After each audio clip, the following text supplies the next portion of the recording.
Okay, so this is a single leg Romanian deadlift or RDL. You might see people doing it with 2 legs, but we're going to do a 1-legged version today. And we're kind of focusing on some cues that'll help bring a little more stability without having to think so much about being stable. Because sometimes there's just too much going on. We get all these cues, put this body part here, put that body part there, and if anything, that kind of capitulates and makes the thing worse. So we're just trying to simplify things.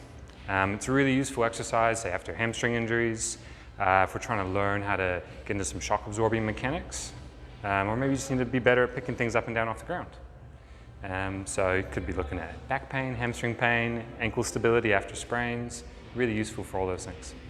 Okay, so you can use some weight to help, but we're going to start with body weight, just see what happens. So if we're on our right leg, can I get you to tip forward and come back up?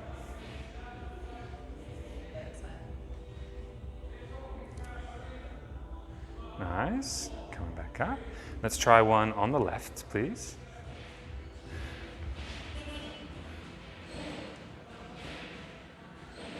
Cool. So when you're doing this here, do you feel kind of more back in the hamstrings? Do you feel kind of in the glutes, hamstrings? Do you feel kind of wobbly, or do you feel pretty stable? A little bit wobbly? Do you feel like you're going to fall sideways or forward or back? What do you think? Sideways. Okay, let's go one more.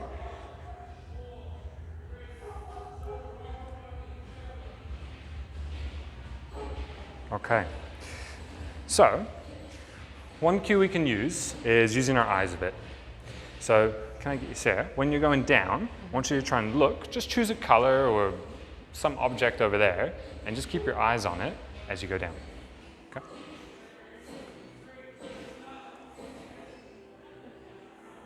Good. And coming back up.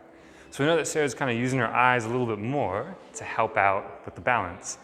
And when her eyes are out of the equation, it gets a little bit tougher. So we need to get some more feedback from somewhere. And she was falling down. So let's see if some weight helps. So we're going to go into the right hand because we were falling to the left.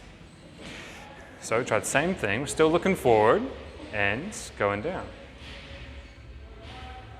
Nice. And then coming back up. Cool. So you see just the feedback of the weight was assistive. The weight's there to help us.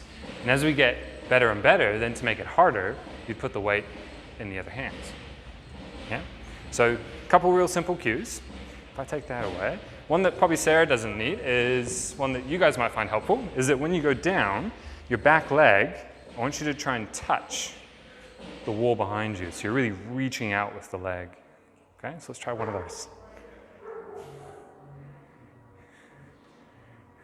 Good. And then coming back. Awesome. Okay, now if we face the mirror. So for some of you, you'll find when you go down that your big toe comes off the ground and you put all the weight on the outside of the foot. That might be for like your ankle sprain watchers. What's really helpful is a coin. And the reason the coin's helpful is the temperature. It's not so much that you can feel the shape of it, it's the temperature. And what that does is it kind of lights our brain up and reminds us that, hey, there's some muscles and some joints and some bones there that actually I need to use. And it's kind of like this map we have in our brain of all our body parts. So all you do is pop it just underneath the big toe area, because we're looking to get contact through this big toe knuckle here, not so much the end of the big toe. So that might look like you're white knuckling if you grip into the ground. So just watch that bar behind you, but if we try one more deadlift.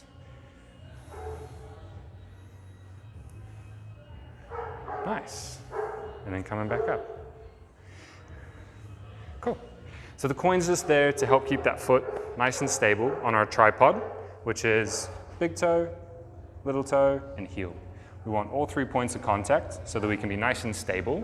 And if you're losing any of those 3 points, now you've only got 2, and so you become a little bit more unstable. Yeah? Other things that can be useful that people find is like a rubber band, and it's being pulled, and you have to try and crush that band so that the band doesn't get pulled away. But I like the coin, it's much more simple.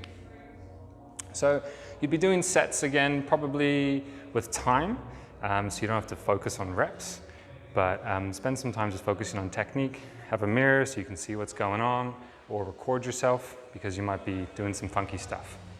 Okay, cool. So let us know if you like this, and if you've got any questions around technique or some other ideas around cues, and we can help you out.